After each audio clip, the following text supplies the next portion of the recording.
Welcome to Tej education. Patwari परीक्षा के लिए हिंदी विषय का संभावित पेपर हम लेकर आए हैं, जिस पैटर्न पर आधारित हिंदी विषय पूछे जा रही है। आइए तो शुरू करते हैं। दोस्तों, अब आप हमारे एप्लीकेशन पर एनसीईआरटी आधारित साइंस, जीके, एमपीजीके, इंग्लिश सारे विषयों के प्रश्न प्राप्त कर सकते हैं और हमारा जो चार्ज है वो है केवल 49 रुपये पर मंथ। आगामी सभी परीक्षाओं के लिए आप यहाँ पर कोर्स ले सकते हैं, जिसमें एमसीक्यू आपको उपलब्ध कराए जाएंगे पीडीएफ में। प्रश्न है कि मैथिली भाषा की जो लिपि है वह निम्नलिखित में से कौन सी। आप याद रखना कि मैथिली भाषा की लिपि है देवनागरी, लेकिन बात आती है कि देवनागरी लिपि अन्य कौन कौन सी भाषाओं की लिपि होती है। याद रखना कि देवनागरी लिपि के अंतर्गत जो भाषाएं आती हैं उनमें सबसे पहली आपकी कौन सी है, हिंदी है, संस्कृत है, मराठी है, नेपाली और वोडो। तो इन सभी भाषाओं की जो लिपि है वो कौन सी है भाई, देवनागरी है। क्लियर। अगला प्रश्न बनता है कि अपभ्रंश शब्द का प्रयोग सबसे पहले निम्नलिखित में से किसने किया था। याद रखिएगा कि अपभ्रंश शब्द का जो यूज है ये सबसे पहले पतंजलि के द्वारा किया गया। किसके द्वारा? पतंजलि के द्वारा किया गया। प्रश्न है कि हमें अपशब्द नहीं बोलना चाहिए। व्याकरण के हिसाब से अगर देखा जाए तो यहाँ पर जो रेखांकित शब्द है वह क्या है? रेखांकित शब्द साथियों केवल अप। ठीक है, अप क्या है? रेखांकित है। इसमें आपको बताना है व्याकरण के हिसाब से क्या ये एक विशेषण है, उपसर्ग है, संज्ञा है या अपव्यय अव्यय है। तो याद रखना अप, यहाँ पर अंडरलाइन है, रेखांकित है। अप जो है क्या है?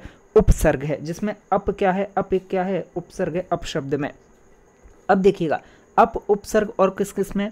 अपकर्म शब्द में, अपमान शब्द में, अपयश शब्द में और अपकार, इन चारों शब्दों में अप क्या है? एक उपसर्ग है। प्रश्न है आपका अगला कि सुपात्र में कौन सा उपसर्ग है। किसमें साथियों? सुपात्र में। हमेशा याद रखना कि सुपात्र में जो उपसर्ग है ना वो क्या है भाई? सु। ठीक है, सु उपसर्ग है, तो विकल्प सी इसका सही जवाब हो जाएगा।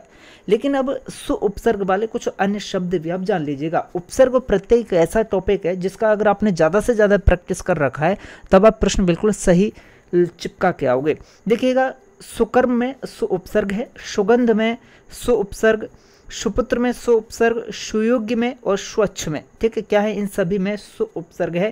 स्वच्छ आप अच्छे से याद रखिएगा। अगला प्रश्न है कि निम्न शब्द में प्रयुक्त सही उपसर्ग आपको बता देना है। और शब्द क्या है? उत्कर्ण। तो उत्कर्ण में आपको क्या बताना है? उत्कर्ण में आपको उपसर्ग बताना है। तो इसमें जो उपसर्ग है वो क्या है भाई? उत। ठीक, विकल्प ए इसका सही जवाब है। इसके अलावा कुछ अन्य शब्द हम जानेंगे जिनमें उत उपसर्ग होता है, जैसे कि अभी हमने देखा उत्कर्ण, आपका उल्लेख, उत्तम, उत्साह, उत्तीर्ण और उत्कर्ष, इन सभी में आपका उत उपसर्ग मौजूद है। प्रश्न है कि उपसर्ग से बने हुए शब्द कौन सा है भाई जिसमें उपसर्ग का यूज किया गया है।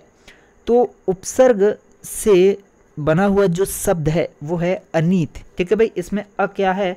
अ इसमें उपसर्ग है। ठीक है भाई, नीति में क्या जुड़ा है भाई? अ जुड़ा है, तो अ क्या है? इसमें उस पर उपसर्ग है। अब देखिए, अचेत में अ उपसर्ग, अटल में अ उपसर्ग, अमर में अ उपसर्ग और अछूता में अ उपसर्ग मौजूद है।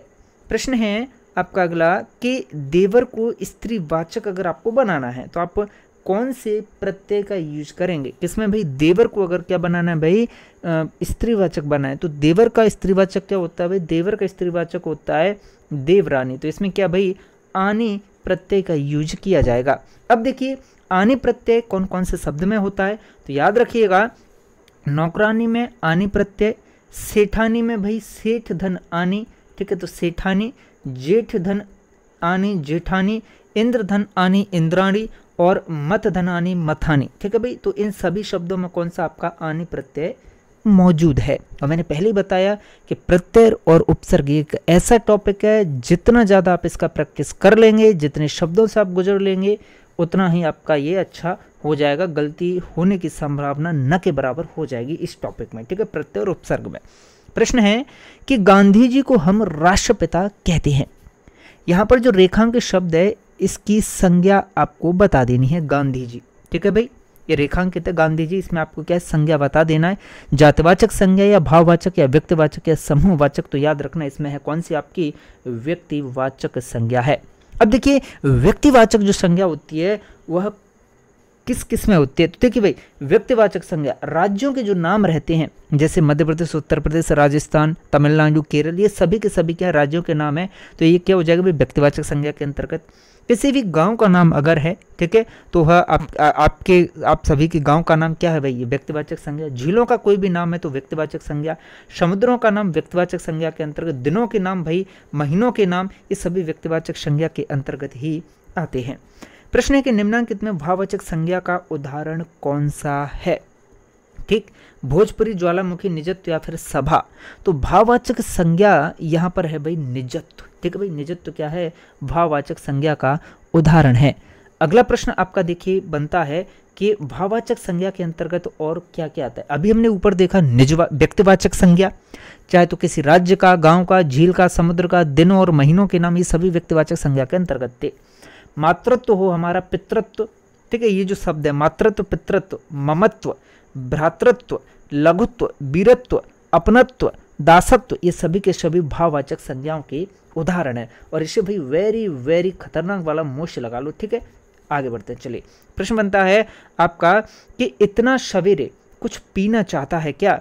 इस वाक्य में कुछ शब्द क्या है भाई, यहाँ पर जो कुछ शब्द है ये क्या है। आप याद रखना, यहाँ पर जो कुछ शब्द दिया गया है ना, ये एक अनिश्चयवाचक सर्वनाम है। कैसा है, अनिश्चयवाचक सर्वनाम है कुछ। ठीक, अगला प्रश्न है आपका कि आंसू शब्द एक कैसा शब्द है भाई। पहले भी आपको मैं शायद ये कवर करवा चुका हूँ।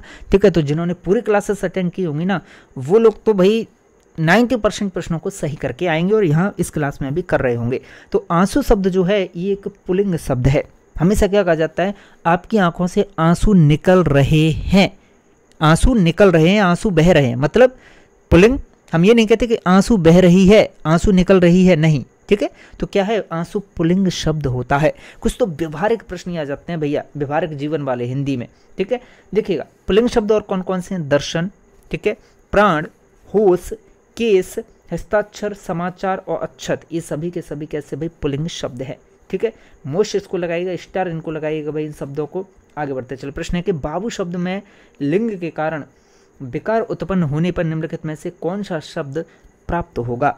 तब याद रखना इसमें क्या है साथियों, इसका सही जवाब बाबू शब्द में भाई बबु आयन। ठीक है, विकल्प सी इसका सही जवाब है।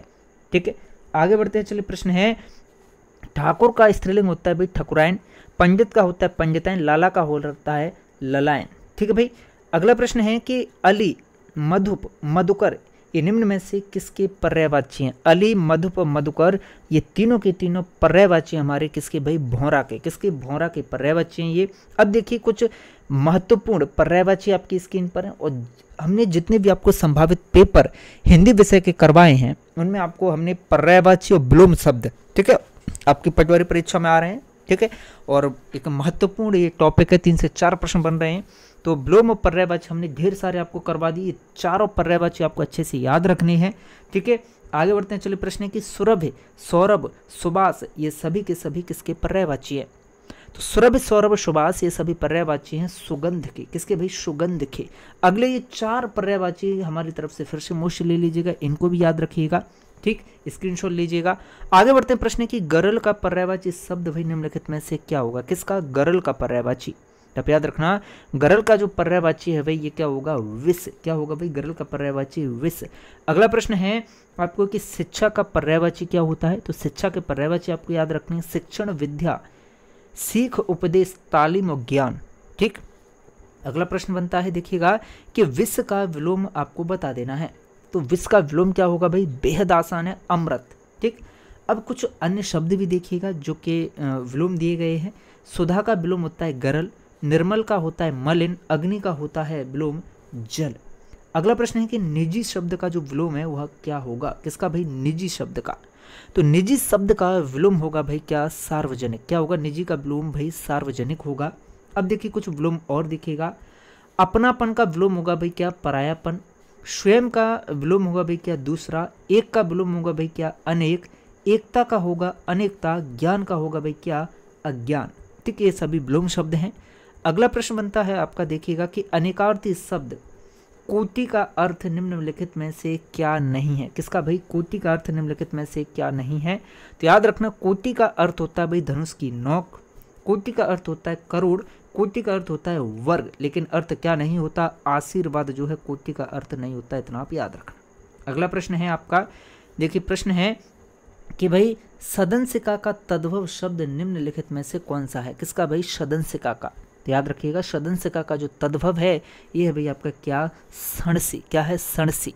अब कुछ तत्सम और तद्भव शब्द पर्यायवाची विलोम की तरह ये भी हमने ये टॉपिक भी हमने खूब सारे आपको कवर करवाए हैं। ये बात अलग है कि आप लोगों ने ज़्यादा सीरियसली नहीं लिया है, और मैं हमेशा आपसे कहता हूँ कि विलोम, पर्यायवाची, तत्सम, तद्भव जब भी मेरे पेपर में आते हैं, जैसे मैंने अभी ये पेपर लिया संभावित, जब भी आते हैं तो मैं कहता हूँ स्क्रीनशॉट जरूर ले लो, बाद में याद करके जाना। हर एक लाइन जो मैं आपको कवर करवा रहा हूँ, हर एक लाइन महत्वपूर्ण है। आप किसी भी पंक्ति को, किसी भी लाइन को छोड़ नहीं सकते भाई, ठीक है। तभी हम गारंटी लेते हैं कि पूरा फंसेगा। देखिए, स्मरण का तद्भव होगा भाई सुमिरन, स्फोटक का होगा फोड़ा, सोजश का होगा 16, स्थानक का होगा थाना, और सटराग का होगा भाई क्या, खतराग। अगला प्रश्न है कि उपालंब का तद्भव शब्द कौन सा है भाई, किसका, उपालंब का। तो उपालंब का तद्भव पूछा है, याद रखना कि उपालंब का जो तद्भव है वो है भाई क्या, आपका उलाहना। क्या है, उलाहना।